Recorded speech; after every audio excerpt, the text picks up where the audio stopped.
जब बीजेपी की सरकार, जब बीजेपी के लोग विपक्ष में रहे तो ओपीएस की बातें किए।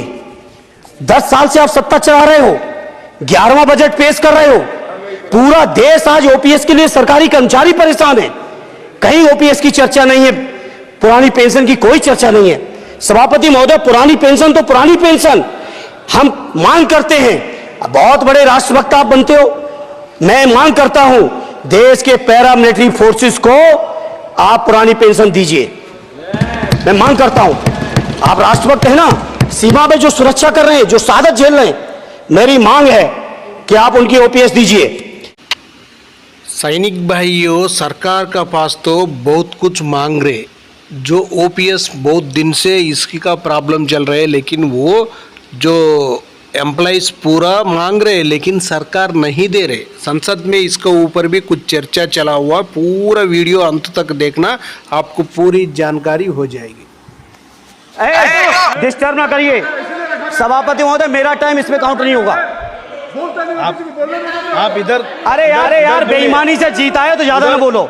मालूम है कितने बड़े तीरंदाज हो। बेईमान हो, बेईमान हो, बेईमान हो, बेईमान हो, बेईमान हो।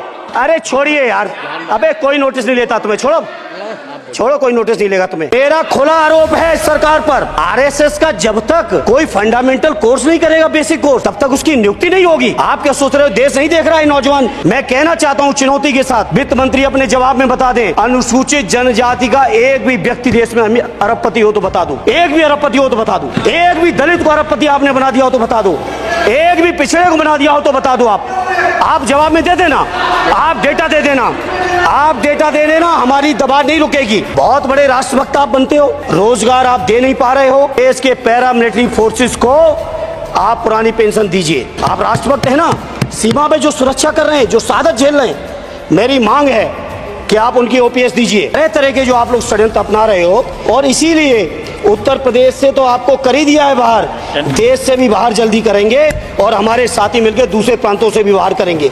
अरे आपको कुछ नहीं पता है, अरे यही तुम्हारे सैनिकों के लिए, यही तुम्हारा भाव है। 1000 से ज्यादा शिक्षा मित्र। सरकार पूरी तरह से गरीब विरोधी, किसान विरोधी, नौजवान विरोधी, बुनकर विरोधी, छात्र विरोधी, दलित विरोधी, पिछड़ा विरोधी, मजदूर विरोधी, जितनी भी अगर उपाधियां दी जाएंगी सभापति महोदय वो कम है।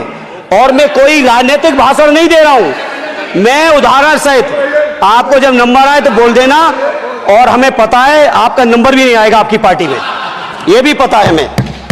सभापति महोदय, श्रद्धेय नेताजी ने हमेशा कहा है कि चुनाव में या जनता के बीच किया हुआ वादा अगर आप पूरा नहीं करते हैं तो वो भी एक सबसे बड़ा भ्रष्टाचार है। और उस भ्रष्टाचार में अगर किसी ने वर्ल्ड रिकॉर्ड बनाया है तो बीजेपी की और एनडीए की सरकार ने बनाया है। सभापति महोदय, 2014 के चुनाव के समय प्रधानमंत्री जी ने वादे किए कि 2 करोड़ रोजगार हर साल मिलेंगे। स्वामीनाथन जी, जिनको भारत रत्न दिया है, सरकार को मैं धन्यवाद देता हूं, लेकिन वो धन्यवाद अधूरा है जब तक उनकी सिफारिशों को नहीं मानते हो। 2007-8 से लगातार मांग चल रही है देश में कि स्वामीनाथन जी की जो सिफारिश है किसानों को 1.5 गुना समर्थन मूल्य देने का, एमएसपी की गारंटी देने का, कानूनी हक और अधिकार देने का, उस गारंटी को आज तक नहीं माना, आज तक नहीं माना, आज तक नहीं माना। स्वामीनाथन जी को आज तक नहीं माना। अध्यक्ष जी, डिस्टर्ब ना करिए सभापति महोदय, मेरा टाइम इसमें काउंट नहीं होगा। आप इधर, अरे यार इसे जीता है तो ज्यादा ना बोलो। मालूम है कितने बड़े तीरंदाज हो। इधर सुनो, स्वामीनाथन जी की आपने नहीं मानी, एमएसपी आपने लागू नहीं की। कितनी बढ़िया बातें कि खाद पे हम सब्सिडी बढ़ा रहे हैं, पहले 50 किलो को 45 किलो, फिर 45 किलो को 40 किलो, और मुझे लगता है कि ये तीसरा कार्यकाल पूरे होते होते केवल 10 ही किलो बचेगा खाद के कट्टे में, इससे ज्यादा नहीं बचेगा। मंडी एक नहीं बनाई, आत्महत्या इतनी कर रहे हैं किसान, और किसान अगर अपनी एमएसपी की मांग करते हैं, हजारों किसान यही दिल्ली की सीमा पर मारे जाते हैं, और आप सोचते हो कि आपकी बात को कोई समझेगा नहीं। सभापति महोदय, नौजवानों को कितना गुमराह किया गया।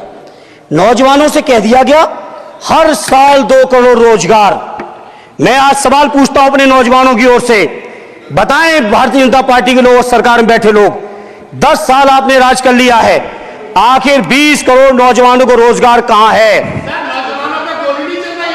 अरे छोड़िए यार, अबे कोई नोटिस नहीं लेता तुम्हें, छोड़ो कोई नोटिस नहीं लेगा तुम्हें।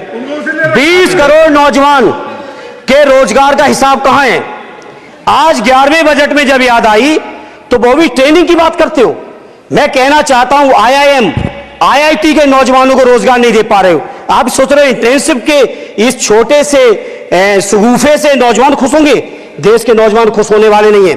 सभापति महोदय, शिक्षा के मसले पर लगातार बजट घटाया जा रहा है, लगातार सरकारी शिक्षा कम की जा रही है, और यह बीजेपी की सरकार की लगातार प्रयास है कि नौजवान शिक्षित होंगे तो सवाल पूछेंगे।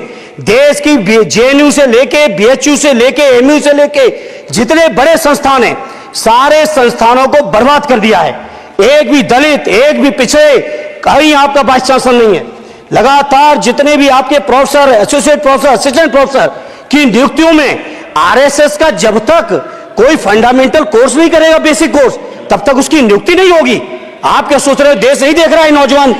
UGC का बजट लगातार कम किया जा रहा है। मेरा खुला आरोप है इस सरकार पर कि ये सरकार शिक्षा को प्राइवेट करके, शिक्षा को मुट्ठी भर उद्योगपतियों के हाथों में देके, शिक्षा को चुनिंदा लोगों के हाथ में देके, देश के 140 करोड़, जिसमें मैं समझता हूं 90% लोग गरीब हैं, उन गरीबों के हाथों से शिक्षा को छीनने का ये जो आपकी सरकार षड्यंत्र कर रही है, इसके लिए हम लोग इस मौके पे विरोध करते हैं।